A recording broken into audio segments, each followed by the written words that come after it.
It feels like someone is thrusting an ice pick into my head again and again and again, and it's a pounding that will not stop. A migraine is not a headache. It's a neurological disease. People who do not suffer from migraines cannot comprehend the effect of migraines.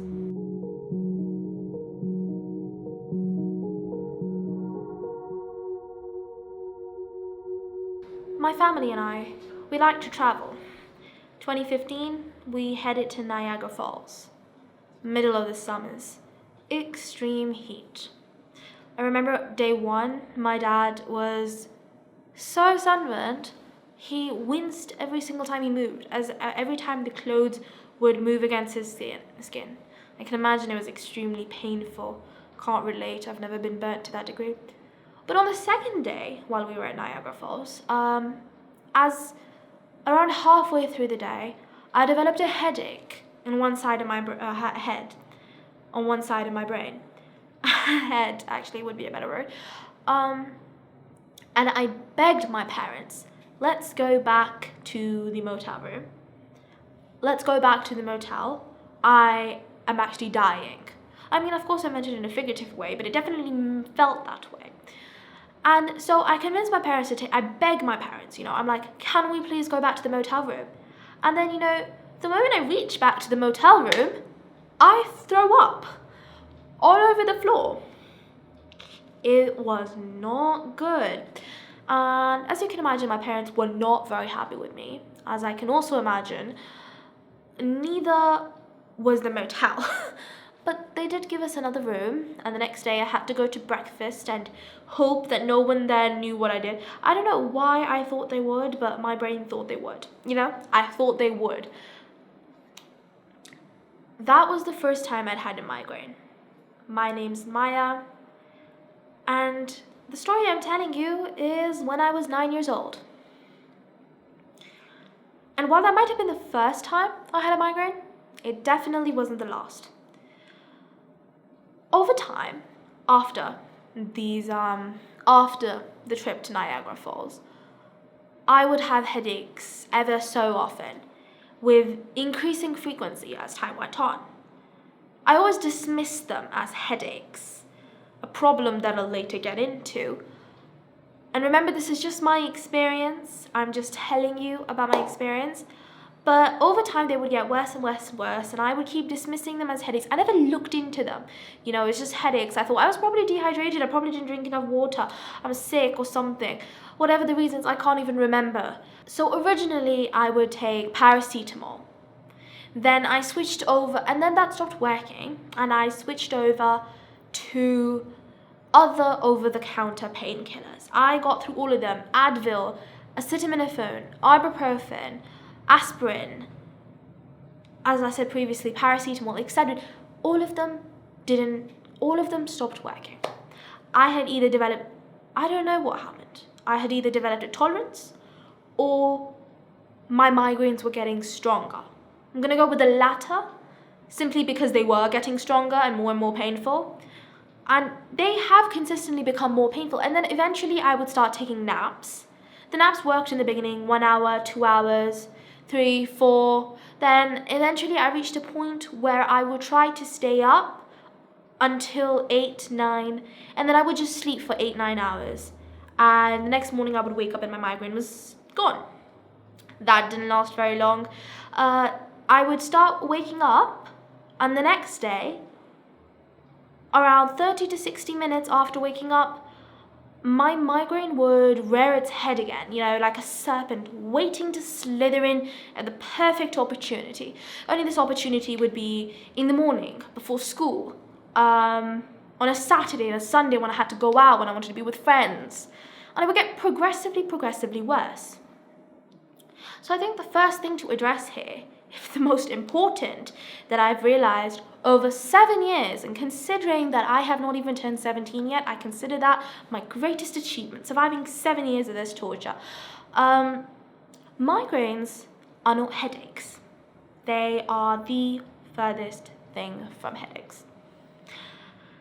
The pain, no headache will ever, and I still have headaches every little while. I still do have headaches, not very common, not very often, but I do have headaches. And no headache will ever reach the pain of a migraine. The throbbing, it feels like someone is thrusting an ice pick into my head again and again and again. And it's a pounding that will not stop, right? But it's not just pain. It is not just pain. There's nausea, there's sensitivity to light. I feel so sick, I can't move. I will be lying on my bed and I can't move my foot, I can't move my head, I can't get up and walk because every movement will make it worse. I want to cry from the pain. Sorry, I'm tearing up. I'm one of those people who tears up when talking about things. Happy memories too, don't worry. I want to cry from the pain, but I can't cry from the pain because it's gonna make the pain worse. Right? And it's just so bad. So what I want to come back to again, like I was saying, a migraine is not a headache. It's a neurological disease. And it is something that I suffer from, as well as millions, countless of millions of women and men. 18% of women suffer from migraines. 3 times more women than men suffer from migraines, which might in part be why this is often misdiagnosed, misunderstood, not researched upon. Doctors I met don't understand. I don't know don't know what is going on. People consider it just to be us being over dramatic, and people who do not suffer from migraines cannot comprehend the effect of migraines. It's a neurological disease. The migraine will last for days. The effects before the migraine last for days. The effects after the migraine last for days. In my case, I seem to have a migraine every other day, so my entire month is just the migraine, its before effects and its after effects. And I get absolutely nothing done in my life. But let's get first into triggers, okay? There are different triggers for people. Everyone does not have the same triggers, right? There can be custom triggers such as diet. For me personally, I just have the main triggers for people, right? Dehydration, a very big one. Having large periods of time between eating, again, a very important one. Stress, heat, sun exposure, not even just heat, like sun exposure. Heat and sun exposure, different triggers entirely. I can be fine in the heat for around 30 minutes and I'll be okay. 5 minutes walking across in an extreme sun and 30 minutes later I will have developed a migraine, right? Like I said previously, stress, disturbed sleep, and just so many things, right? And then harsh smells. I remember 3 years ago, my parents were painting the house, right? And every single day I had a migraine because I would walk through rooms and the smell, you know how harsh it is. It stings, it's acrid, goes up your nose. It's like a painful smell. Do you understand? Well, I don't know if you understand, but this is my description of it. And the next thing I know, I'm in debilitating pain. But those are the common triggers. But what is the migraine like exactly itself? Well, there's 4 stages to a migraine. For some, it's only 3, right? Some people have an aura, which is the 2nd stage. I have an aura. Not everyone does. I'm actually currently in the aura and doing my very best to ignore it. So do take pity on me if this is not the greatest thing you've ever seen recorded. Our 1st stage is the prodrome. 2nd stage, the aura. 3rd stage, the actual migraine attack. 4th stage, the postdrome. Our prodrome can last a couple of hours to a couple of days. It has anxiety, there is fatigue, there is stress. You're gonna be more stressed out, you might feel depressed, you will be more irritable, you will have disturbed sleep. I actually had a migraine attack yesterday, and a thing I want to point out is that prodromes can be difficult to tell that you're in a prodrome because all these things, the tiredness, the disturbed sleep, well, one thing leads to another. I had disturbed sleep. I thought, oh God, I wasn't sleeping well. I don't know why. I must have just, I slept a little late. I had disturbed sleep. I was like, I just thought, oh, it spoils my schedule. Then I was tired all day. I thought it was a result of the disturbed sleep. And all of these symptoms are related to each other. So you don't necessarily realize that you were in the prodrome stage until after you have the migraine. At least that seems to be the case with me, right? So anxiety, nausea, trouble concentrating, the amount of days I just can't focus on my work. I'll be trying to work and I just can't think. My brain is not comprehending what it's reading. And I love reading. I'm amazing at reading. And I can't even comprehend my own books, the ones I love. It's not work. It's just I can't comprehend things. It's like my brain is in a fog. I genuinely cannot think. But that's our prodrome stage. It can last a couple of days. Then we have the aura. Aura can last 5 to 60 minutes. Aura usually is around 30 minutes average. I'm just taking out an average 5 to 60 minutes, around 30, 35 minutes, right?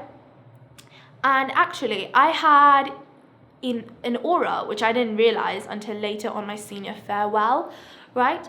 And so I was at the salon getting my hair done because, this was a big event. And she's doing my hair, and there's these red spots in my vision. My whole skin is going numb, just like it is right now. It's like numb. I am going to develop a migraine soon. So I do hope to be in bed and asleep at this point and hopefully delay it for another day. What's it called? And there's these red spots in my vision. And then a couple of hours, and I go out with my friends. We're meeting out. We're going to take pictures of the park. And then we're going to go to the senior farewell at school. Sometime while I'm at the park, my head starts throbbing. So my migraine has started. It wasn't really bad at first, though. I thought I can get away with it, that it's just going to be throbbing. Remember, there's different types of migraines. So you can have just, low, dull throbbing, or you can have ice picks in your brain killing you, right? By the end of my senior farewell, I had to make a speech. I was head girl, and I couldn't. I couldn't move, I couldn't think, I couldn't get on that stage, and I couldn't speak. I could not think past the brain. I was so nauseous, I was gonna die. I felt like I was dying. And the thing is, just because a migraine isn't fatal doesn't mean that, it's not debilitating, that it's not bad, that it's not painful. It doesn't have to be fatal for it to be taken seriously. Right? But often it's not taken seriously. And then, so I was extremely sick, and then one of my friends took me, we went in her car. I went and picked up medicines. And 5 minutes after I took a med, and I was on triptans at the time, which, by the way, have stopped working around a month previously for me. I threw up twice out of a car on a main road. Suffice to say, one of my most embarrassing moments in my life. Like, this was not teenagers getting wild at a party and then one of them was throwing up out of a moving car. No, this was teenager who was at her senior farewell, one of the most important days of one of the most important events in her year. And she had fully intended on enjoying, where she had done absolutely nothing illegal, absolutely nothing immoral, except for eat food, and she was throwing up out of the side of a car for no reason. Do you see where I'm going with this? So again, let me get back to the aura. I got a bit distracted. So the aura can have visual disturbances, such as the red spots I was seeing in my vision, just red little floaty things in the side of my vision, which is and I was just confused when I saw them. And you can have temporary loss of sight. For some people, that can be a lot. For me, it's usually a couple of seconds, I can't see anything, it'll come back. Could happen a couple of times throughout the hour, if I move too quickly. And yeah, that's your main of the aura. And you have this numbing feeling, like your body's tingling. It doesn't really feel like your muscles have energy. And yeah, so that's your aura. And then you have the migraine attack. Back to the extreme pain. Okay, now we have nausea. I'm going to be throwing up a couple of times, not just once, couple of times. I'm going to be extremely sick. I can't move. I can't think. I'm in extreme pain. I'm debilitated. I can barely move. I most definitely cannot hang out. I have missed 3 events, one today, one yesterday, and one the day before, because I was having migraines and I was too sick to go. Right? And so that's our migraine attack. This can last 4 hours to 72 hours for most people. But for some, it can be longer. I have had a constant migraine. I have had constant migraines for like a week, right? Because my meds are not working. I've also found, and I was taking triptans, and triptans are considered one of the best medications for medicine for people who suffer from migraines. And it works for around 80% of people. I seem to be part of the 20% it doesn't work for, because I started with sumatriptan, and then that started losing effectiveness. So I moved over to electrotriptan, which again then started losing effectiveness. So then I moved over to zolmitriptan. And now what I try to do is but the issue with triptans, of course, is taking too many triptans can cause rebound headaches. So we don't like that, and we don't want that. So I've been trying to take the medicines as little as I can, right? But that's that. Then we have our post-drop stage. So after the pain, after that's all done, I might still have a bit of nausea for the next couple of days.